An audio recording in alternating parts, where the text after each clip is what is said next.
Pemirsa, saat pandemi COVID-19, memang masih ada perusahaan handicraft di Bali yang masih berproduksi. Hanya saja kegiatan produksi tersebut hanya untuk menyelesaikan pesanan pasar yang masih tersisa.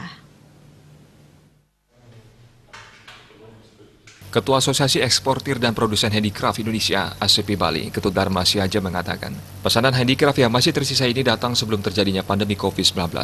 Ini dikarenakan sebelumnya di negara pasar belum terjadi pandemi COVID-19.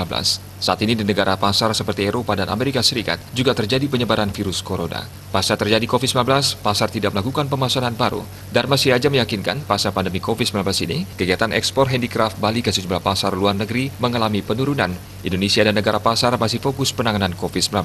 Eksportir yang masih menyelesaikan pesanan sebelumnya akan mempekerjakan pekerja atau perajin secara bergilir. Mereka dipekerjakan secara bergilir 15 hari dalam sebulan disesuaikan dengan kemampuan eksportir. Eksportir yang tidak mendapatkan pesanan baru pasca pandemi COVID-19 lebih memilih menutup usahanya sementara. Ketika eksportir tidak berproduksi, karyawan dan perajin yang dipekerjakan sementara dirumahkan. Semoga pemerintah bisa cepat menangani pandemi COVID-19 ini, termasuk di negara pasar juga bisa segera terbebas dari COVID-19. Setelah pandemi COVID-19 berlalu, kegiatan ekspor bisa pulih lagi dan bisa memberikan pekerjaan kepada para perajin dan UKM. Wirnaya Bisnis Bali